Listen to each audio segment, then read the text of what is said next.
Mən telefonumdan xəbərdarlıq siqnalını söndürmürəm. Mən o həyatdan qopa bilmirəm.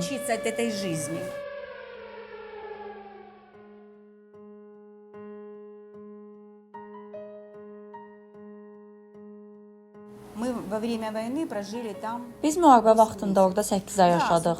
Çoxlu yaxınlarımız, dostlarımız orada qalıblar. Orada qalanlar işləyirlər.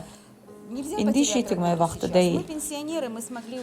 Biz təqaüdçüyük, ona görə gəldik. Uşaqlar istəyirdilər ki, biz oradan çıxaq və sakit bir yerdə olaq.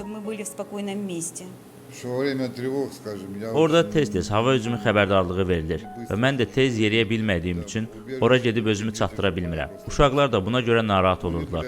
Ona görə bizi məcbur etdilər ki, oradan çıxaq. Ancaq yarım ildən sonra mən başa düşdüm ki, mənim ürəyim sıxılır. Mən evimə qayıtmaq istəyirəm. Bizim heç vaxt fikrimiz olmayıb ki, başqa harasa gedək və ya köçək. Çünki biz Ukraynanı sevirik, orada yaşamaq istəyirik. Mənim psixologiyam belədir ki, mən həddindən artıq həyəcanlanıram və artıq dərmansız yata bilmirdim.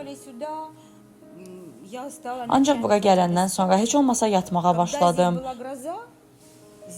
Qışda burada ildırım çaxanda mən qorxub ayılırdım. Elə bilirdim ki, partlayışdır. Qorxuncdur, çünki o 8 ayda ki, biz orada yaşadıq, bizdən 500 metr aralıda 2 binanı raket tamamilə dağıtdı.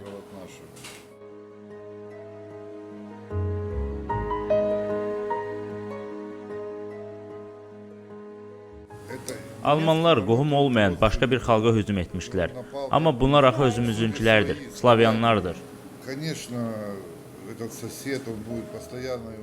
Əlbəttə ki, bu qonşular hər zaman bizim üçün təhlükə olacaq. Hətta köklü bir dəyişiklik olmasa əgər, bu təkcə bizim üçün deyil, eyni zamanda bütün dünya üçün təhlükədir. Bu hətta müharibə də deyil, bu terrorizmdir. Müharibədə əsgərlərlə vuruşurlar, amma onlar dinc əhalini öldürürlər. А он воюет против гражданского населения.